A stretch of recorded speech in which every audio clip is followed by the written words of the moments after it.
Hi, everyone, and welcome to the 2020 Toronto International Film Festival Industry Conference. It's day 5. Thank you for joining us live at Bell Digital Talks. My name is Joanna Vicente, and I'm the Executive Director and co-head of TIFF.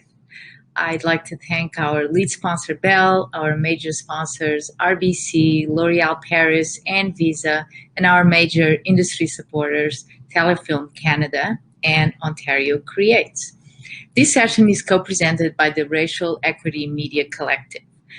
Systemic racism in film and television is a problem as old as the industry itself. In this panel, we learn from 3 speakers who are challenging that problem by conducting research and gathering race-based data to help our sector chart a path toward anti-racism.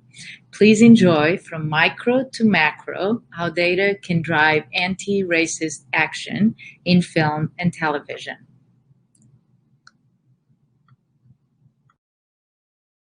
Oh, welcome everyone. I was going to say good morning, but we are in good afternoon. My name is Kathleen Newman-Bremang. I'm a writer and producer. I am moderating this discussion today as a part of Media Girlfriends, a peer network supporting racialized and LGBTQ+ women and non-binary people working in media in Canada. If you want to support Media Girlfriends, and you should, you can donate to our scholarships on GoFundMe. So that's, once again, look for Media Girlfriends on GoFundMe. I have written extensively in my work about how white, frankly, the Canadian media industry is, and the barriers BIPOC creators face here and in the US. So I'm so excited to dive into this discussion, and I am honored to welcome our esteemed panel. First up, Cheryl Bedford is a producer and founder of Women of Color Unite. Their initiatives include the JTC list, an extensive database of women of color who work in the film industry, and hashtag #StartWith8 Hollywood, a diversity, equity, and inclusion program in partnership with the Bitch Pack. Hi, Cheryl. Hi, nice to be here. Nice to have you. Okay, moving on to Dr. Clive Nawaka. He's a fellow in film studies at the London School of Economics and Political Science. And among so many other fascinating things, he currently writes on the political economy of diversity policy in the UK film industry. From across the pond, hello. Hi. Thanks for inviting me. Thanks for being here. Next up, Amar Wala is an award-winning filmmaker who often uses cinema to deconstruct notions of race and identity. He is the founder of Scarborough Pictures, Scarborough Stand Up, and co-founder of the Racial Equity Media Collective, otherwise known as the REMC. Hello, Amar. Hi there. Thanks for having me. Thanks for being here, all of you. So as Joanna mentioned, and as everyone knows, we are here to discuss how data can drive anti-racist action in film and television, and also ultimately how these hard, cold facts and numbers can help us move the conversation in film and TV forward. And right now it feels like we are in this vicious cycle of having the same conversations over and over again when it comes to representation and the same. But today we want to focus on change. We want to focus on movement. And I know that, you know, film and TV people don't usually love numbers. Speaking for myself here, we gravitate more towards stories and real anecdotes. And today we're going to try to answer how data can support these anecdotes in telling the story of where we are and where we want to go. And this panel is co-presented with the REMC, so we're so excited to have you here, Amar. And then there's so much to learn and discuss from our peers in the US and the UK, which is why we're so excited that Cheryl and Clive are with us as well. Okay, Cheryl, I'm going to start with you. Women of Color Unite. You focus on fair pay and fair treatment for women of color in the media industry. The results of your second survey were just released last night. So can you just start us off with what that data, the work that you have done, what story that tells us about the industry right now? Absolutely. So last year we did this study. Just so you know, Women of Color Unite, unlike a lot of the, I'm just going to say it, non-melanated run groups. We don't charge women of color. I think it's one of the ways that people have been gatekeeping. So Women of Color Unite, all you have to do to join is identify as a woman of color. Roll and stroll as a woman of color. And so the one thing we ask is that you fill out these forms. The forms give us a look into really what women of color need. Our stats tend to roll with women, which include white women, or people of color, which obviously include men. So we separated it.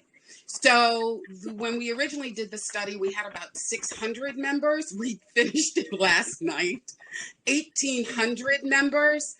One of the main things that it gave us is something that nobody talks about. And that when people say they can't find any, what they actually mean are union, right? So Annenberg, UCLA, all of their studies are based on these films, but the majority of the films are union. So when they say they can't find any, what they actually mean are they can't find any in the unions, right? So our newest study tells us only 10% of women of color working in the industry are union. That's ridiculous. That's SAG, DGA, WGA, AFTRA, ACTA, all of them. Teamsters, CSA. We also include the PGA in that. For trade unions, well, trade and other organizations is like 1 point something percent. It's ridiculous. So when people say they can't find any, what they mean are unions. Now, here's the interesting thing. We realized this last year. And so we packaged it up, oh, nice and pretty in a PDF. And I went around to every studio, Sony, Netflix, Apple, Viacom, name it. And I'm like, hey, if you guys really want to do something, you need to take on the unions. You have to talk to the unions, right? Because a lot of the ways to get in are antiquated. They're still based on systemic racism and sexism. And they got looked at me and went, yeah, next. I was like, oh. I was going to ask how they responded to that, the studios. See this black woman look on my face. How did they respond to it? They don't give a shit. Okay, so just so everybody knows, I curse a lot. That's the best part of being over 50. You're good here. No, seriously, they know the problems. That was the interesting thing, is that I didn't tell them something that they didn't really already know. Like I put it in stats, right? So now you can go on to Women of Color, WOCUnite.org and look at the statistics yourself, right? And so, but it's not something it's not something they didn't know ahead of time. They knew, and they chose not to do anything, which is why I constantly say, when all of these production companies now put out Black Lives Matter, what they mean is that police brutality ending a heartbeat that belongs to a Black person matters. But we're more than a fucking heartbeat, right? We are fair access, fair treatment, fair pay, hopes, and dreams. They don't give a shit about our lives. That's not what they mean. What they mean is this is the police brutality. Can we all get on that page? But as far as actually thinking about what our lives consist of, they don't give a good goddamn. It is a Monday afternoon, but it feels like Sunday morning because Cheryl just took us to church. I want to move over to Amar because so much of Cheryl just said applies to what's going on in Canada, in that we know what the problems are. I think the studios in Canada and the networks know as well, but we have a problem with not having race-based data in this country across lots of industries, especially in film and TV. But the REMC is focused on data and research. So talk about why there is a need for this type of organization and work in Canada specifically. I know that we know, but trying to break it down for us. Sure, yeah. I'm actually, it was about a year ago at TIFF that REMC first came together. So it was when my colleagues, Tamara Dawit and Shireen Barsoom and myself came together and really decided that we needed an organization that is going to start tracking data so that we know exactly how big the problem is. We, anecdotally, so many of our racialized filmmakers, the BIPOC community, we keep having the same conversation over and over again in Canada, right? So we know what the problem is, but we've never really been able to quantify it. And the fact that we haven't been able to quantify it, frankly, has been used to kind of gaslight us when we ask for change. For people to say that this is really just based on our opinion, it's not based on any empirical evidence.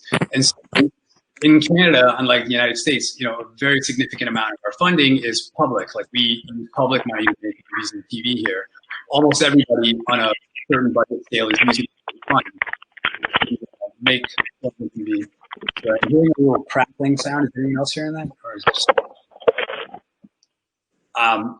yeah, so really what we needed to know was to be able to say, this is how big the problem is. And these are public funds, and we as racialized Canadians have a right to access these funds just like white producers do.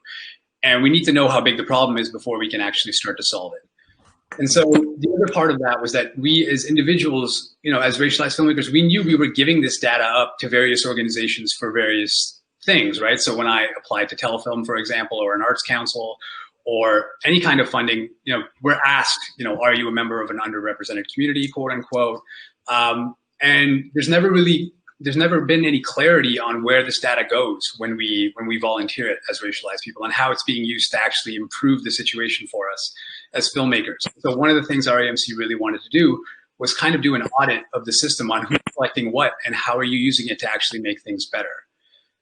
And that's really why we came together. And so this year was supposed to be sort of a slow and quiet year for REMC as we slowly sort of built up some resources and talked to the community. But of course, we've been in this moment for the last several months, and racism and anti-racism has been at the forefront of a lot of the conversation. And so we've been sort of forced to be thrust into the conversation a lot sooner than we thought we would. And it's been tough, but we're grateful for it, because I do think that the industry now in Canada is starting to understand the value of this data, why it's so important. And of course, in Canada, unlike the United States, or differently than the United States, we have a history of just not talking about racism at all in this country. We have a history of hiding sort of our historical race-based issues, which is, of course, ridiculous because we are a colonial country, right? And so baked into the way we were built, it's baked into all of our institutions. And so our position at REMC is that all of these public funders and the private funders who are using some public money to make their work have a responsibility towards equity, right? And you can't be equitable unless you're tracking race-based data, because at your foundation, you are built on a colonial system. And so that data is really the only way for them to show that they are fighting against, frankly, the nature of a lot of these organizations, which is to center whiteness. So that's why the data is so important.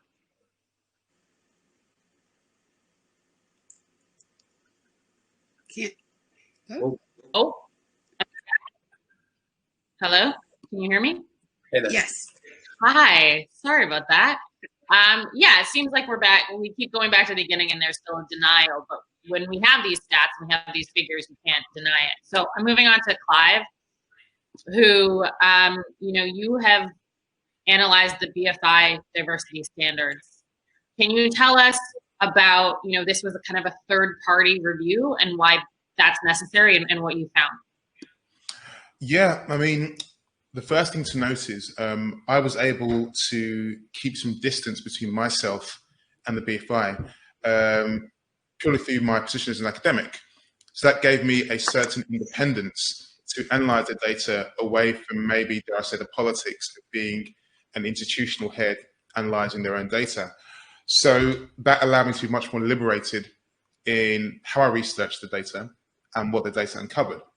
So we looked at all the films that have actually been made under the diversity standards from its inception in 2016 to mid-2019. That was in total 235 films. Now, we were able to do this because the diversity standards actually allow some data capture of the films. The way the model works is that production companies simply fill out an online form and declare the identities they are choosing within each standard. So that was 235 films. Now, what they revealed when we looked particularly at race and ethnicity was data can reveal as much as it can cancel. Now, I think that is the real politics of data that we're entering into right now, is the reliance on proving empirically where the gaps are in representation and the public-facing nature of data, but equally having some kind of awareness that data can also cover certain negative aspects of the realities of diversity. So one of the key things that we saw is over half of the films in the database all cited race, ethnicity on screen. Now that would suggest a very, very healthy industry, but when you delve closer into the data, you see some quite negative aspects. So one category, which is lead characters, we saw that gender was 3 times more likely to be selected as a diversity pick than race and ethnicity. And this was consistent across most positions and roles in Standard A and Standard B and Standard C. So what I observed was a kind of intraracial diversity where the power dynamics, which are essentially white men, were simply extending the industry to other white women. Now, this left Black women in a tremendously ambiguous position. According to the data, the Black woman isn't a woman because they are included in the race category, which of course is true. But then how then does a Black woman or an ethnic minority woman be recognized as unrepresented in a broader diversity policy? At the moment, it's not. So that was the obvious lacuna we found in the data. So what I'm saying is data is important. The public dissemination of the data is important as well. But we must keep an eye on how data can conceal as much as it can reveal as well. Yeah, I mean, that's such an important point because, you know, we always say that gender parity is not diversity because a lot of there is data, but then the data sometimes is like, I'm thinking of Bell Media here in Canada. I was working on a story. They gave me a quote and they said, our team that greenlights projects is 70% women, members of the LGBTQ community, or people of color. And so that's 70% could be all white women based on that stat, right? And so that's so much of the data we're getting. So it is interesting we need data, but we also need the right type of it. But what you guys have to also understand is, do you know that women of color run nonprofits only receive 2% of all grant and foundation money? So it behooves everybody else not to separate our data. So they use women of color. We're the ones who actually drive the numbers down. Right. So I remember talking to somebody over Disney and they were patting themselves on the back that they're almost at gender parity. And I'm like, that's great. So do you realize that white men of color stayed the same? White women went up. Did anybody bother to look and see where those numbers came from? They came from women of color. Our stats went down. I'm like, does anybody realize this? And look, I call out people all the time, so I'm just going to say it.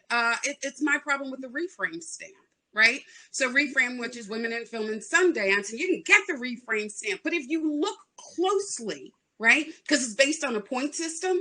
So having women of color, you get 2 points. Having white women, you get 1 point. But there are 8 categories and you only need 4 points. So what does that tell you? You can get the stamp and never hire a woman of color. Right? Mm-hmm. We actually came up with the woke UCO because I was sick and tired of the reframe stamp. I'm just being honest. I'm sick and tired of my stats going to organizations that use them, get money, right? Because it's our stats that drive everything down, get the money from Kellogg, from Ford, from Anna, from all of these other things. But it doesn't go to women of color. It doesn't go. And here's the other thing. Really? I'm supposed to trust you? I mean, if the Producers Guild is doing something, you know, a diversity program, blah, blah, blah, but they're 92% white, why am I going to trust you to do something to help marginalized people? And so that's the thing that I think a lot of people don't understand is the fact that really it's all about money. It's all about using the stats of the most marginalized within an organization for the leaders of that organization to go out and get money. But does it really go to us? I'm here to say, fuck no, it doesn't go to us. It doesn't go to help us at all. Yeah, I mean, money is a huge barrier. And Amar, you've actually been tweeting since the film festival started about how that extends to festivals. Can you talk a little bit more about that? Yeah, I mean, film festivals have their own pretty significant barriers, right? I mean, like the system is built layer upon layer to essentially exclude racialized people. Now, they don't think they built it that way, but that's fundamentally what ends up happening. And film festivals are a part of that. Film festival fees can be a barrier to access for a lot of young racialized filmmakers who may not have the resources to submit to all these festivals and spend thousands and thousands of dollars on festival fees. So I think that festivals have a role to play in this. I also think, one of the other reasons why REMC came together, and it's important that you brought up sort of the way data is used to hide certain information. And one of the things we feel is really important that if data is going to be collected, it really needs to be accessible by the communities that you're collecting it from. We need to be able to see the raw data so that we can actually make determinations for ourselves. Mm-hmm. What the industry in Canada has done so far, if you use gender parity as an example, is collect gender-based data through a very imperfect set of systems, and then pat itself on the back for saying, hey, we've hit gender parity many years before we thought we would, or we're at 47% of the funding is going to female-led projects and things like that, and all these terms. But if you try to break it down by how many of those women are women of color, that data is not available to us, right? And so this is the reason, and data in general in the wrong hands can be quite dangerous. In Canada, racialized communities in the past have actually fought against systems and institutions in Canada collecting race-based data, because they felt that it would be used against the community in things like criminal justice and stuff like that. So if data is going to be collected, it needs to be publicly available so that even people like Clive can actually take a look at it and get behind the numbers so we can get a clear picture. That's fundamentally one of the problems. I would love to see film festivals also start to collect and disseminate data on who's applying, how many people of color are getting into the festivals, things like that. Because it's a top to bottom problem in the industry, from the very beginnings of production and development all the way through to exhibition, which film festivals are, of course, a part of. Yeah, absolutely. And it goes back to the trust that Cheryl was mentioning, because we don't trust. They've given us reasons not to trust these institutions. So yeah, the more that we can have access to so that we can determine for ourselves is necessary for sure. Clive, I think that brings us to the Academy, the Oscars, and the changes that they have made. If we're talking about hiding data or stats in a thing that, on a PR level, so far it's been the Oscars is making all of these incredible changes. By 2024, in order for a film to receive a Best Picture nomination, it will have to meet some standards. So Clive, can you, I know you've been following this, break down what that means and if it is as big of a step towards inclusion and equality as it's been made out to be? Okay, well, I think symbolically, I can see in an American context why this is quite a significant moment. We're thinking around the vast and deep legacy and history racial exclusion in the Academy. There's never been a policy or scheme like this in the Academy. So for those reasons alone, I can completely understand why Americans will see this as quite a monumental moment. But again, I think we need to suspend our celebratory vein and think a bit more deeply what this means. So in order for the Academy to establish something like this, it would need to be palatable to the industry, because the power axis lies in the studio system with the producers, the big studios. So I think I saw a study by Annenberg in the aftermath of this, stating that I think 95% of all films in the last 2 years would have qualified for Standard A already. I think standard B 71%, which says something very, very honest to it, that you can pass the standards, we're actually doing more diversity. So that is the obvious thing to me, is they've created a model that is very, very acceptable to the industry already. Now, based on that, how then do you produce any kind of progressive change in the industry? And I think Amar put it perfectly. The key is data, and the key is open, transparent, and accessible data. The UK context is very, very different because films are funded by public resources in the main. In America, it's a different model. Now, who will be collecting data on how films applying for nomination have done diversity? Would it be prior to entering production? Would it be afterwards? Would it be publicly available? But equally, who determines what is and what isn't representation? Now, this becomes a question of interpretation. So, for instance, in Standard A, they demand representation of ethnic difference, both on the screen and off the screen, in lead or secondary characters. Now, imagine you have an ensemble cast in the film of 10 actors, and one of them is a person of color who says 10 lines in the whole film. Will that be accepted as meaningful representation of a supporting cast member? You get into the data, which is also the politics of interpretation. So my immediate worry is that productions will see it as a way, how can we do minimum requirements diversity, rather than kind of thinking about this as an attitudinal change around representation of difference. We must see this as a policy of diversity, as opposed to a policy of anti-racism. They're two very, very different things. I think the danger is in policy, we conflate these two, they're the same. A policy of anti-racism looks much, much deeper beyond the on-screen and off-screen, but how people of color inhabit industry spaces. What happens on sets, off sets, in the studios, on the lots? How do non-white people exist and are allowed to exist freely without discrimination in these social spaces of the industry? The policy frameworks can't deal with that question right now. So what they revert to, the very, very numerical form of diversity we're seeing now.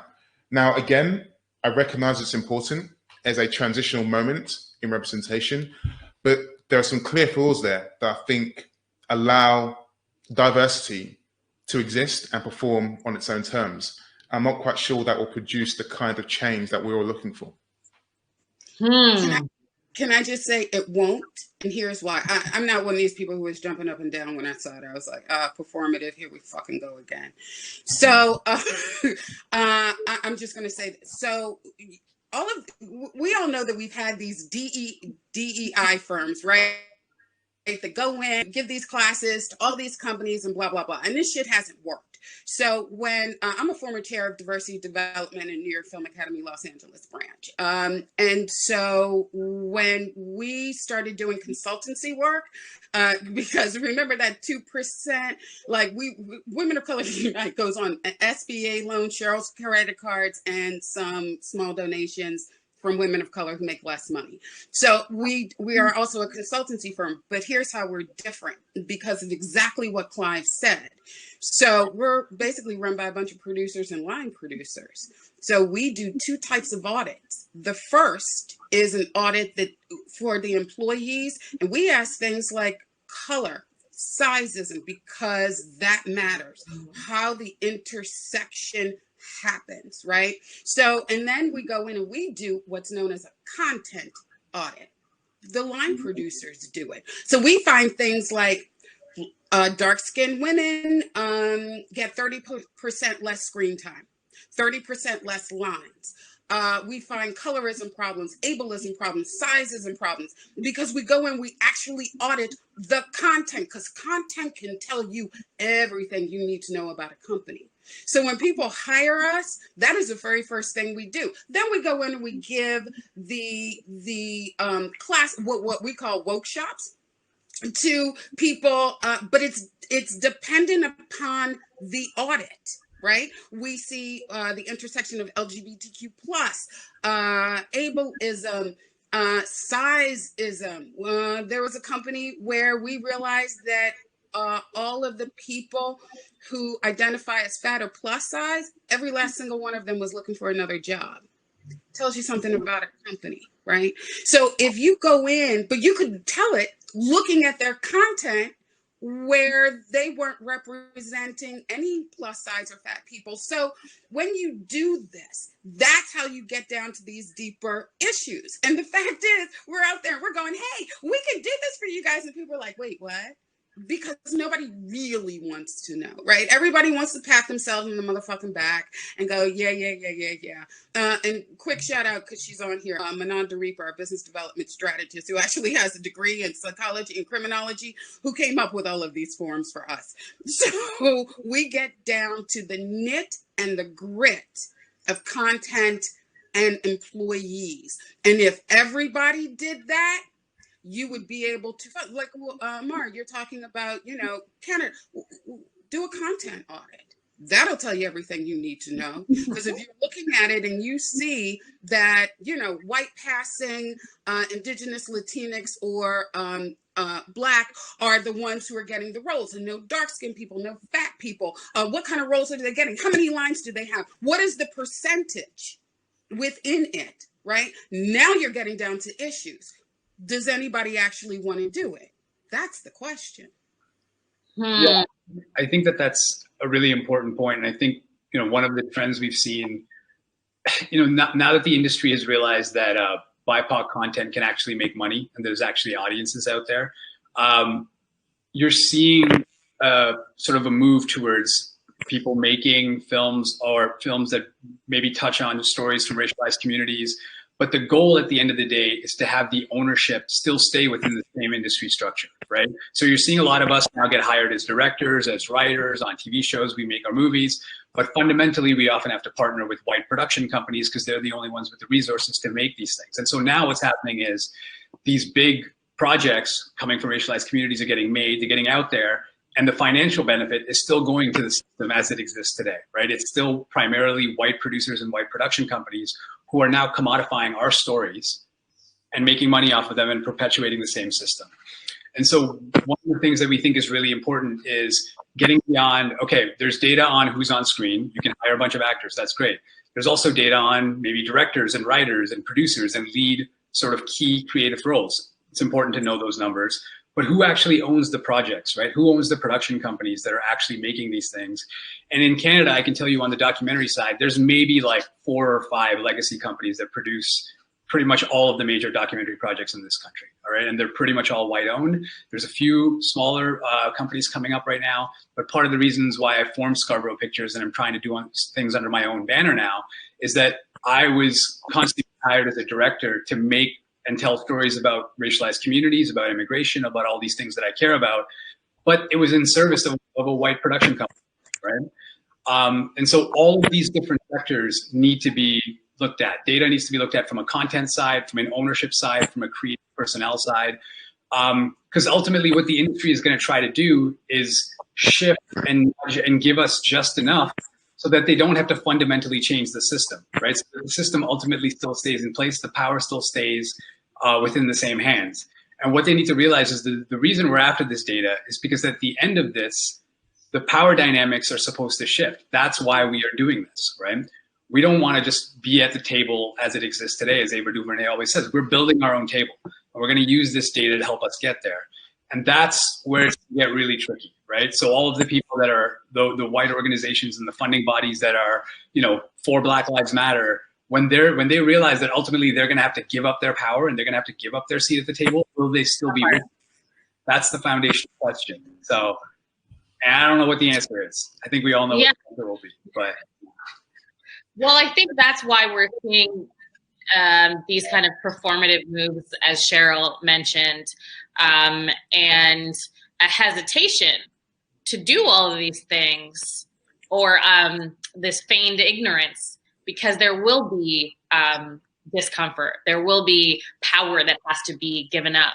And we know that these industries and the heads of these industries don't want to do that. Clive, I want to go to you because the UK has a longer history of race-based data, as you say, data collection. should I do my accent? No, I'm not going to. Which, you know, people point to as a success. You know, people point to the UK and say that this has been successful. We can do what they're doing. But can you talk about the diamond system and kind of the realities of that? And if we can really learn from it, or yeah, just break it down. Okay, well, it's interesting you kind of said that the UK is seen to be the kind of exemplar of post-racialism in the film and TV industries, because believe me, we're not. And, I didn't say post-racialism. The word Clive. That's what I'm saying. Because what you find is diversity as a discourse is cyclical. It comes around in moments where there's some kind of racial disquiet. We saw in the aftermath of police brutality this summer a immediate response by cultural institutions who are now recognizing structural racism without doing the long, deep-seated hard work of really thinking about what that is and how it manifests within your institutions itself. That takes a generation, not a matter of days. So there is this kind of question about the new realization of institutions like the academy, the racist structures within their institutions. Have they really done the homework about what that looks like and who they're speaking to as they design their policies? So you mentioned Project Diamond, which is very much in the TV side, looking at how on-screen representation has been done using sophisticated data and technology. So the data came out recently as a result. Now, quite similarly to my own results is the on-screen representation may look very, very healthy to the naked eye. Once you start scratching the surface and thinking where it takes place, that's when you kind of recognize that the structures still remain very much emboldened. Now, I wanted to term that the American academic Shelley Cobb, who's based in the UK, used in a recent excellent paper on this. She called it white men as the structuring absence. And what she meant was, in data collection, you often find the one identity not included in identity is often white men, because they are seen to be the default identity in institutional cultures. So why collect data on them? The reason why we need to collect data on them is because we have to think around equality as relational. It's how one identity is represented in relation to someone else. So in my research, we collected data on race, gender, sexuality, class, regionality, other identities as well. But there was no data on white men who are the power axis within the industry. In a very similar form to Amir, we need that data to understand how structures have shifted and moved with these policies. Are white men still in power in terms of producers, the studios, the TV execs? Until we see some kind of data on those things, we cannot really assess truly, empirically, how we've moved forward. So the second thing I want to make is thinking around the Oscars adoption of the diversity standards in terms of industry. So we also looked at how films in the UK and diversity is impacted by the location they're made in, the budgets they use, but also the genre they work in. Now, thinking about the adoption of diversity standards in the American context, I wonder if we'll see a greater representation of particular identities in particular genres. Are comedies more likely to recruit Black men as their lead characters? Are period dramas more likely to select women as their lead characters? I think genre will have a key role to play in how productions respond to the fluidity of these standards. And you may find that particular genres have a tendency to represent identities based on a particular view of audience expectations. Do certain genres demand different kinds of identities for their own recognition of how stories work? That will be a key question I think we'll see in the next few years. Yeah, I mean, that's fascinating, Clive. So I just want to get in here and ask you what you think, like, which are there certain genres that you think are doing it better or doing it worse? Oh, well, in the data in the UK context, we saw that drama was the most cited genre in the whole database. I think 24% of all films were drama films. Now, within that, you have questions of realism. And often you find that ethnic minorities are predominantly cast in real stories. Films that relate to some kind of representation of realism. Less so in things like period dramas, less so in things like comedies, sci-fi, and others as well. So that's what we saw. Now, the reason it's important for American context is there is a much bigger audience for films in America, a vastly bigger one. And I think genre plays a key role in how studios make decisions on the films they choose to produce. We can name some immediate leading men who are men of color, who could instantly kind of feel the kind of identities we're thinking of in regards to race or even gender, other ones as well. But my fear is that we may see a compartmentalization of different identities in different genres, which doesn't really suggest to me a fundamental change in the system and how we think around even colorblind casting. Before I'm going to get, Amar, you're nodding, so I'm going to get you to weigh in. But I just want to say to everyone watching right now, we're a few minutes away from questions. So please get your questions in. There's a chat to the left of your screen. You can hop in and ask this brilliant panel your questions. You've got them for like 15 minutes. Use them. Okay, Amar, I would like you to weigh in on what Clive just said, because yeah, I think it's a fascinating thing that we should unpack a little bit more about genres and how that comes into play. Yeah, I mean, I think that the reason that there's a problem, and I think that the reason that you see more racialized people in realistic works or works with realism is because at the end of the day, the vision and the control is still, the default setting is still that the producers and the creators are white, right? So it's how they see us. Can they see us in the future? Can they see us in the past? It still centers whiteness. And that's fundamentally what we're hoping to, or what we want to change within all of these structures. And so I think it makes perfect sense that you'd see that that's the way you'd see it, is that you see us in specific roles within specific genres, because ultimately we aren't the ones making the decisions yet, right? It's still, power is still lying within the same sort of communities. I also wanted to add to, the idea that white men are not really counted or seen as the default setting. That's very true in Canada, right? Even when we use the term diversity, like the phrase diversity is supposed to include white people, right? What it means is that diversity is supposed to mean like a lot of different things. If you say diversity to mean race or racialized people, what you're saying is that white people are the default, right? They're the default setting and the rest of us are diverse. If you mean diversity to mean people of color or racialized people, just say that, right? Or be even more specific than that. If you mean it to mean black people or black communities, say that. But we use diversity as this phrase that is basically a catch-all for everybody, including queer communities and filmmakers with disabilities, and exclude white men from that category, right? And so that's become a huge problem. And I'll use a TIFF tweet as an example, right? I tweeted this out last week, but TIFF tweeted out about its media accreditations this year that 53% of them were, 53% of its accreditations were women or racialized people or queer people or people who identify as from and underrepresented communities. And that's one way to read it. But the other way to read it is that 47% of them are straight white men, able-bodied cis men, right?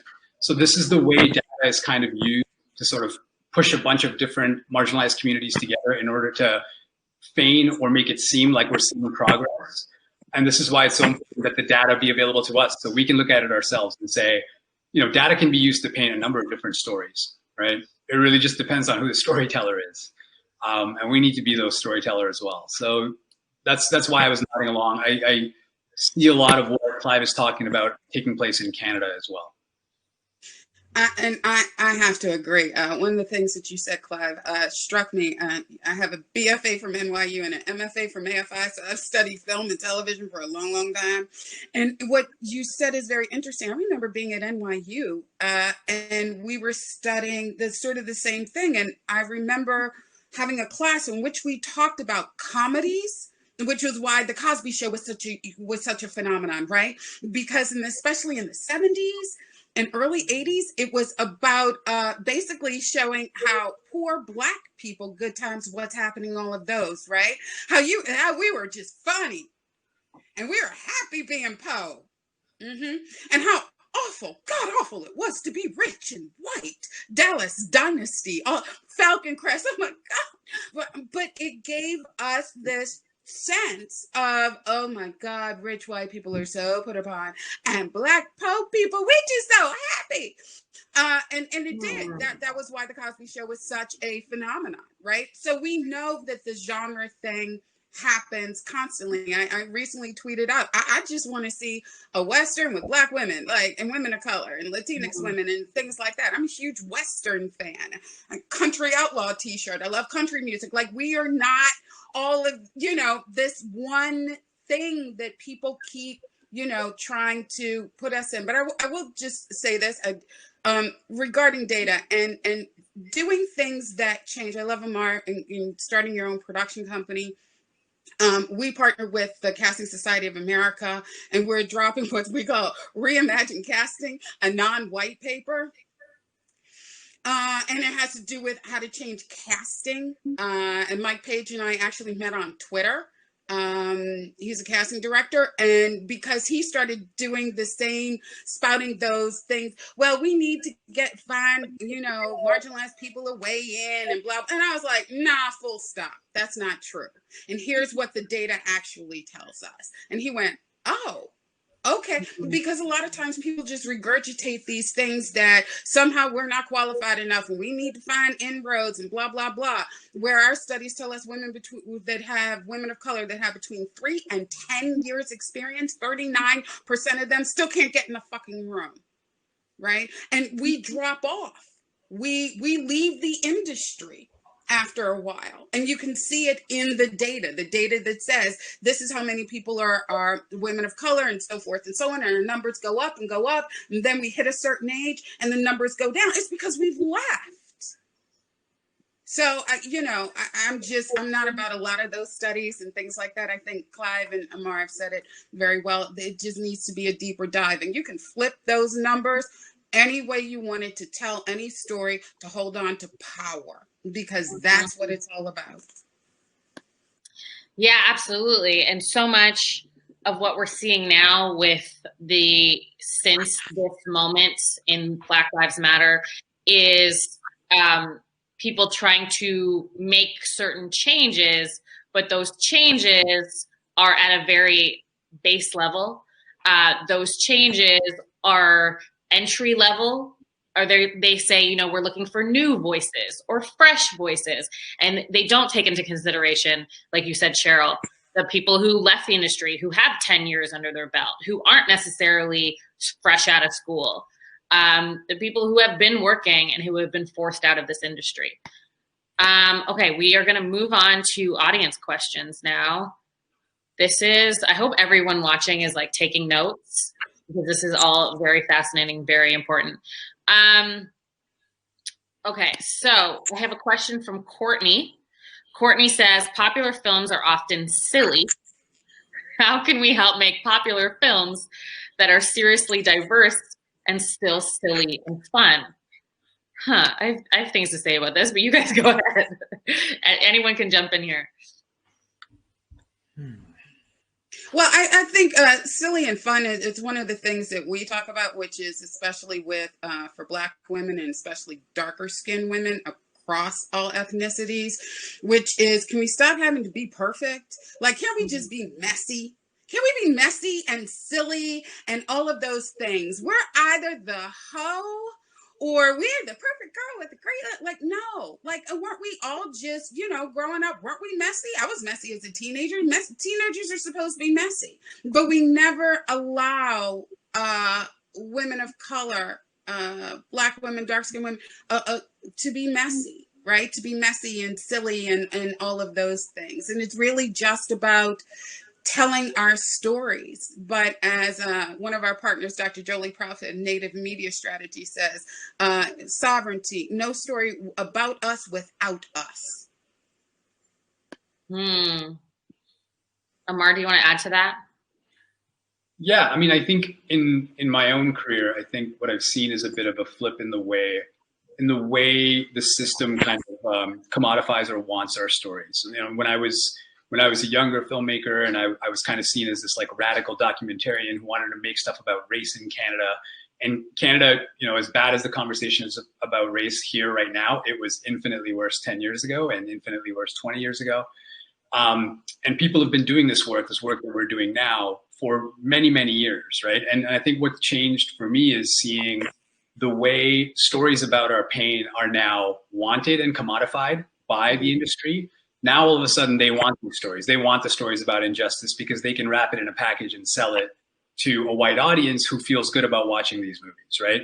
But when I'm now pitching work that's literally just about brown people doing normal things or funny things that brown people do, or my family, that stuff's not getting the same response. So it's kind of come around full circle for me. When I was younger, they didn't want the injustice stories. Now I kind of don't want to tell those stories anymore, or at least I feel like they're being commodified, and I just want us to, you know, be regular people on screen. And all of a sudden they want the previous type of work I used to do. Like that's the stuff that they really want. So I think that it's really just about how our work is consumed, how our stories are consumed.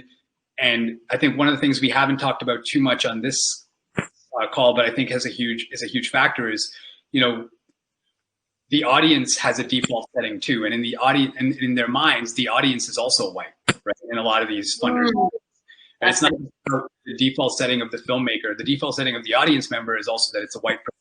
So what do white people want to see when it comes to us? Well, my audience, my primary audience is not white people. And you know, the audience that I make stuff for deserves to see stuff like this as well. So we don't, as far as I know in Canada, track race-based metrics on our audience, but I'm constantly told by funders when I pitch, this isn't right for this audience, and this isn't right for that audience, this isn't right for Susie and Saskatchewan, or whatever it ends up being. And well, how do you know? Because you're not tracking race-based data on the audience, right? So how do you know? And what's your plan to get to that particular audience? Because there's a lot of us. I mean, did you see the Raptors trade? Like, there's a lot of us. So we're out here. Yeah. Yeah, I mean, I think if anybody, that was a very Canadian reference, but if anybody in Canada has worked in television, I've worked mostly in the unscripted side, but in television or film, scripted or unscripted, we have heard the phrase Susie in Saskatchewan. This is like a white woman who is the audience member. Cater everything to her. And as Cheryl would say, fuck that. We are done. We are done catering to that white audience. But Clive, I think you probably have some insight here on that data referring to audience. Because Amar brings up a really great point that we've been talking about the numbers and the targeting kind of below the line and representation on camera. But this idea that everything is for a white lens or for a white audience. What has much? Before I begin, apologies for the kind of gloom next to me. It's actually sundown in London right now, so I'm not in heaven or anything. It's just this thing coming around me. So apologies. I mean, some fantastic points around data, and because the American model, the industry, is founded on a very, very sound economic model. What sells to a mass audience? And often, predominantly, that audience is homogeneously white. That's the default audience for films in the US. So naturally, decisions are made on a very, very myopic understanding of what the audience needs. So often the data is a very, very homogeneous data. As I may have mentioned, it doesn't cater to a broad and heterogeneous audience who may have different interests alongside different races as well. They don't want to kind of see themselves represented on screen in a different way, as some of the films that you've been making recently are simply about Black people existing. Is there a market and audience in need for that kind of film? Evidently not. And the question the audience member asked about non-serious films, funny films, silly films. If we take a history of the most recent films that have won the Best Picture Award, given its centrality to the diversity standards, you will find often silly films don't win that award. They're very, very serious films. Hence why often there are not many black people in them because of the genre laws. Now, if we cast our minds back to 2015 and Oscars are so white and that pivotal moment, the next year, what did we have? Barry Jenkins and Moonlight. Now, I'm convinced that the Oscars needed Moonlight more than Moonlight needed the Oscars. That was a very, very crucial film for them in their not so white agenda. Now, what we're seeing here is the politics of diversity is always in linearity with the broader politics of race within the nation. Now we are seeing us in the aftermath of the events in Minnesota in the summer. Now, who is going to be winning the Best Picture Award in the Oscars next year? Who is going to be recognized and consecrated in the Academy next year? I'll be very, very surprised if it wasn't a person of color or a film referring to a person of color's life or existence or experience in America and beyond. Now that will create a huge amount of ambiguity. Are we consecrating films because they're good films? Or are we consecrating them because they happen to be black films or Asian films or films involving people of color? That is what happens when people don't address representation at the most fundamental level. You then rise up and create the politics of race and ambiguity that consecration through awards seems to try and address. Winning awards doesn't do anything to readdress the racism structurally that many, many filmmakers continue to express now. So it's very, very telling that the awards are putting all their emphasis on consecration. You will be nominated if you have these particular diverse criteria and not simply being made. Maybe a much more fruitful way would have been to the studio saying, we won't greenlight these films unless they have diverse representation, instead of just thinking solely about awards themselves. Yeah. Yeah, and it's also, if you look at, if we want to talk about the Oscars and you look at which films or which performances, like I'm thinking of Cynthia Erivo as Harriet, I'm thinking of 12 Years a Slave winning, like we really break it down, we look at what gets rewarded. It is that, I can't remember who said it, I think it was Amar, that commodification of our trauma. Okay, we have another audience question from Kirk. Kirk says, as we mentioned, we have lost a lot of good POC talent from the industry based on the wall that stood before them. Do you think we can get them back, and how? I mean, it's one of the reasons why we did hashtag Start With 8 Hollywood, to be perfectly honest, and to stop people from leaving the industry, you know. And that was really Tobe Nowen, Bitch Pack, her idea, but she tagged me. She had tried it 3 times before, but it happened because she tagged me, Black Lives Matter, all of that.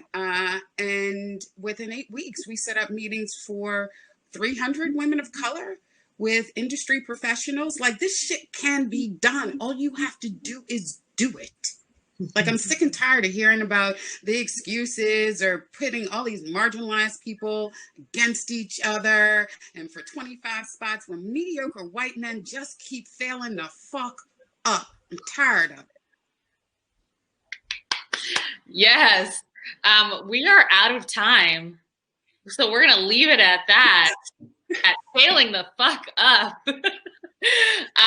Cheryl, thank you so much. Amar, Clive, this was an amazing conversation, a much needed conversation. I hope that all of the industry people listening were taking notes and paying attention, and let's move these conversations forward.